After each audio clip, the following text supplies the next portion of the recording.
Good morning friends. आज हम चर्चा कर रहे हैं बीए भाग द्वितीय सेकंड ईयर के फर्स्ट पेपर सामाजिक अनुसंधान की पद्धतियों में बहुत ही हमने एक महत्वपूर्ण टॉपिक लिया है अनुसूची। और अनुसूची के परिप्रेक्ष्य में मेरी आपसे ये 6वीं मुलाकात है।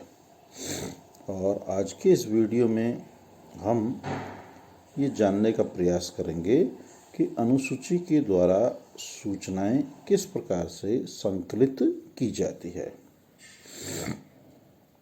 और इस सूचना प्राप्ति के कुछ निश्चित चरण हैं। उन चरणों के ऊपर हम क्रमवार प्रकाश डालेंगे। इनमें पहला है उत्तरदाताओं का चुनाव।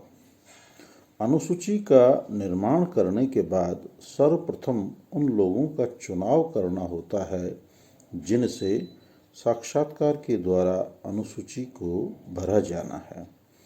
उत्तरदाताओं का चुनाव जनगणना पद्धति सेंसस मेथड अथवा निदर्शन पद्धति सैंपलिंग मेथड के आधार पर किया जा सकता है। दूसरा है अनुसूची का पूर्व परीक्षण। जिस प्रकार से प्रश्नावली द्वारा सूचना संकलित करने से पूर्व उसका परीक्षण किया जाता है, उसी तरह से अनुसूची का भी पूर्व परीक्षण किया जाता है। इससे प्रश्नों के संबंध में विभिन्न कमियों का पता लगता है तथा इससे उत्तरों में क्रम का अभाव, नहीं मालूम वाले प्रश्न, उत्तर देने से मना करने वाले प्रश्न, अनिश्चित उत्तर वाले प्रश्न आदि के बारे में जानकारी प्राप्त होती है। इन कमियों को दूर करने के पश्चात ही अनुसूची को प्रयोग में लिया जाता है। तीसरा चरण है कार्यकर्ताओं का चुनाव। उत्तरदाताओं से संपर्क स्थापित करने तथा अनुसूची के भरने के लिए कार्यकर्ताओं का चयन किया जाता है, क्योंकि उनकी योग्यता, कुशलता तथा परिश्रम पर ही अनुसूची भरना और अध्ययन की सफलता निर्भर है। कार्यकर्ता अनुभवी, निष्पक्ष, कुशल, चतुर, ईमानदार, धैर्यवान, स्थानीय परिस्थितियों से परिचित होना चाहिए। कार्यकर्ताओं को अध्ययन क्षेत्र में भेजने से पूर्व प्रशिक्षित भी किया जाना चाहिए। इस दृष्टि से प्रशिक्षण शिविर तथा गोष्ठियों का आयोजन किया जाना चाहिए। अगला चरण है, चौथा चरण है सूचना संकलन, कलेक्शन ऑफ डेटा। कार्यकर्ताओं को प्रशिक्षण देने के बाद उन्हें सूचनाएं संकलित करने के लिए क्षेत्र में भेजा जाता है। क्षेत्र में निम्नलिखित 3 प्रक्रियाओं से गुजरना पड़ता है। पहला है उत्तरदाता से संपर्क, कनेक्शन विद रेस्पोंडेंट। अनुसूची को भरने के लिए क्षेत्र कार्यकर्ताओं को सर्वप्रथम उत्तरदाता से संपर्क स्थापित करना पड़ता है। इसके लिए उसे अपनी व्यवहार कुशलता, नम्रता और प्रभावपूर्ण भाषा का उपयोग करना चाहिए ताकि उत्तरदाता सूचना देने के लिए तैयार हो जाए। दूसरा है साक्षात्कार। सूचनादाता से संपर्क के बाद विषय से संबंधित सूचनाएं ज्ञात करने के लिए अध्ययनकर्ता सूचनादाता का साक्षात्कार लेता है। साक्षात्कार के दौरान अध्ययनकर्ता को अपनी कुशलता का परिचय देना चाहिए तथा साक्षात्कार को बोझिल न बनाकर रोचक बनाना चाहिए।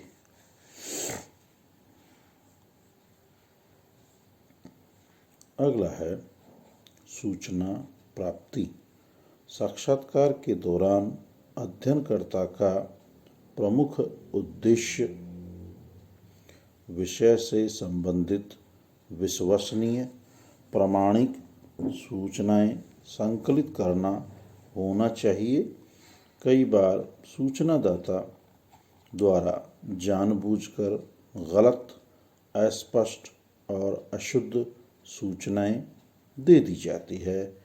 इनसे बचने के लिए सूचनादाता के मन में विश्वास पैदा किया जाना चाहिए।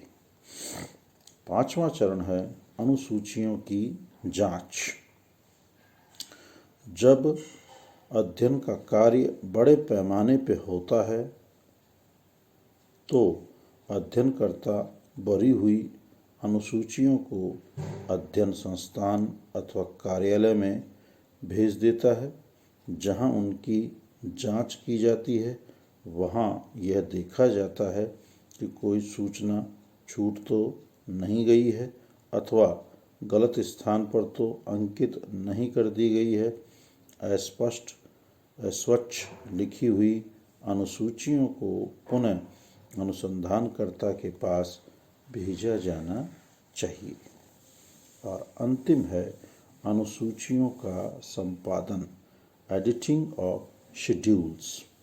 अनुसूचियों की भलीभांति जांच के बाद उनका संपादन किया जाता है।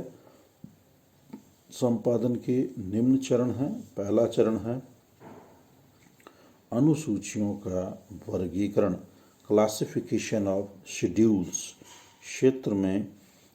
क्षेत्र से अनुसूचियों के आ जाने के बाद उन्हें वर्गीकृत किया जाता है। उन्हें शीर्षकों के अनुसार अलग अलग भागों में बांट दिया जाता है तथा उन पर संबंधित चिटें लगा दी जाती है। साथ ही विभिन्न प्रविष्टियों की जांच भी कर ली जाती है। और अंतिम चरण है उनका संकेतन, कोडिंग। वर्गीकरण के पश्चात विभिन्न प्रश्नों, प्रगणकों, क्षेत्र को एक विशेष संकेत संख्या, कोड नंबर दे दी जाती है तथा यह संकेत प्रायः संख्याओं के रूप में होता है। इन संकेतों के आधार पर ही अनुसूचियों को दूर से ही पहचाना जाता है। इसके बाद सूचनाओं का निर्वचन तथा निष्कर्ष निकाला जाता है और अध्ययन का प्रतिवेदन तैयार किया जाता है। ये हमने बात करी कि फील्ड में हमें अनुसूची से सूचना किस प्रकार से प्राप्त करनी है। अब हम बात करेंगे प्रश्नावली और अनुसूची की तुलना की। प्रश्नावली और अनुसूची की तुलना में मैंने आपसे पूर्व में ही प्रश्नावली और अनुसूची के अंतर की बात कर ली थी। आज मैं आपसे बात करूंगा इन दोनों की समानता की। पुनः आपको एक बार दोहरा देता हूं कि प्रश्नावली मूलतः क्या है। प्रश्नावली अध्ययन समस्या से संबद्ध प्रश्नों की क्रमबद्ध व्यवस्थित सूची है, जिसे अनुसंधानकर्ता उत्तरदाता को डाक के द्वारा भेजता है और उत्तरदाता उसे स्वयं भर के पुनः अनुसंधानकर्ता को लौटाता है। ये तो हो गई प्रश्नावली। और अनुसूची क्या है? अनुसूची सामाजिक अनुसंधान में अध्ययन समस्या से संबद्ध प्रश्नों की क्रमबद्ध व्यवस्थित सूची है। वही प्रपत्र है, वही सूची है, वही प्रश्न है, लेकिन अंतर है तो सिर्फ प्रयोग का अंतर है। जहां इस क्रमबद्ध व्यवस्थित सूची को अध्ययनकर्ता, अनुसंधानकर्ता और उत्तरदाता दोनों आमने सामने की स्थिति में बैठ के भरते हैं। जहाँ अनुसंधानकर्ता प्रश्न करता है, उत्तरदाता जवाब देता है और उत्तरदाता जो जवाब देता है उसको अनुसंधानकर्ता हाथों हाथ लिखता जाता है। ये है। अब इनके अंतर मैंने आपको बता ही दिए थे कि प्रयोग विधि का, सूचनादाता से संपर्क, अध्ययन क्षेत्र का अंतर, सूचना प्राप्ति का समय, श्रम, धन के आधार पे, शिक्षा के आधार पे, निदर्शन के आधार पे, व्याख्यात्मक टिप्पणियों के आधार पे, ये सब मैंने आपसे पूर्व में चर्चा कर ली थी। आज मैं आपको इन दोनों की समानताएं बता देता हूँ। इन दोनों में निम्न प्रकार की समानता है। अनुसूची और प्रश्नावली दोनों ही अध्ययन विषय से संबंधित प्रश्नों की एक व्यवस्थित क्रमबद्ध सूची होती है।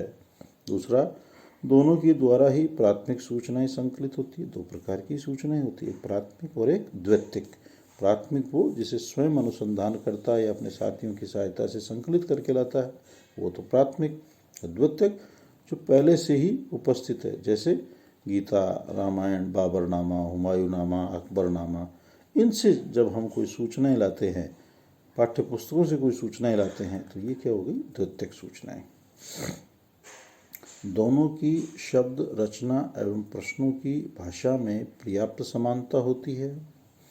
दोनों की बाह्य रचना, आकृति, लंबाई, रूप, रंग तथा कागज में समानता पाई जाती है और दोनों के प्रश्न निर्माण में समान सावधानियां बरती जाती है। और अंतिम है, दोनों का ही उद्देश्य अध्ययन विषय के बारे में गुणात्मक एवं संख्यात्मक तथ्यों का संकलन करना। ये इन दोनों की समानताएं हैं। प्रत्येक वीडियो के अंत में मैं आपसे बार बार यही सुझाव, यही सलाह देता हूं कि आप ज़्यादा से ज़्यादा इन वीडियोस को देखें, इन्हें लाइक करें, सब्सक्राइब करें, आपके कमेंट्स दें और आपके जो मित्र जिन तक ये नहीं पहुंच पा रहे हैं किन्हीं कारणों से, उन्हें भी प्रेरित करें, वो भी इनको वीडियोस को देखें, पीडीएफ नोट्स को देखें, इनकी कंटेंट्स को देखें, नोट्स बनाएं।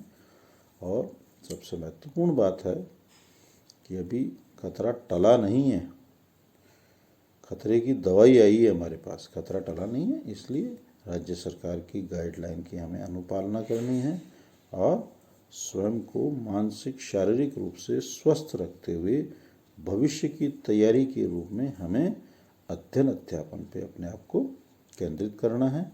मुझे पूर्ण आशा और विश्वास है आप स्वस्थ होंगे, प्रसन्नचित होंगे। इन्हीं शुभकामनाओं के साथ धन्यवाद, सुप्रभात।